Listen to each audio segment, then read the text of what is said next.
রাজ্যে শীতের প্রকোপ দিন দিন বাড়ছে। গত 3 দিন ধরে সূর্যের দেখা নেই, আর তাতে জবুথবু অবস্থা রাজ্যবাসীর। শীতের কামড়ে রাজ্যের জনজীবন কার্যত বিপর্যস্ত। দিনভর আকাশ কুয়াশাচ্ছন্ন, এমনকি দিনের বেলাতেও রাতের মতো অন্ধকার পরিবেশ বিরাজ করছে। আবহাওয়া দপ্তরের পূর্বাভাস অনুযায়ী আগামীকালও এই কুয়াশাচ্ছন্ন পরিস্থিতি বজায় থাকবে। শীতের কারণে সন্ধ্যার পর রাজধানীর দোকানপাট বন্ধ হয়ে যাচ্ছে। এরকম মানে মৌসুমটা একদম পুরো ঠান্ডা করে দিল। হঠাৎ করে আসছে 4 দিন ধরে পিটপিট বৃষ্টি, সকালবেলা থেকে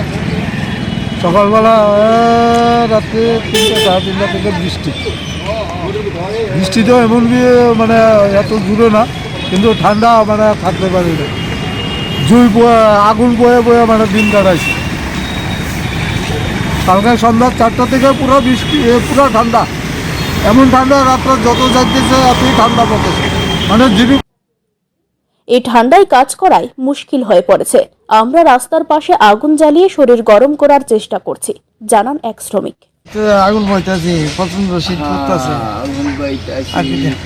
শীতটা কি হঠাৎ করে পড়তেছে না? হঠাৎ করে শীত লাগছে। শিশু আর বৃদ্ধদের এই ঠান্ডায় খুব কষ্ট হচ্ছে। যদি শীত আরো বাড়ে তাহলে পরিস্থিতি আরো কঠিন হয়ে পড়বে, জানান আরেক স্থানীয় বাসিন্দা।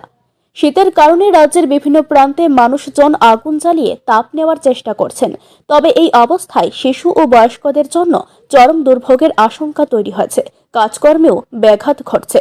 আবহাওয়া দপ্তরের মতে শীতের এই প্রভাব আরো কয়েকদিন স্থায়ী হতে পারে।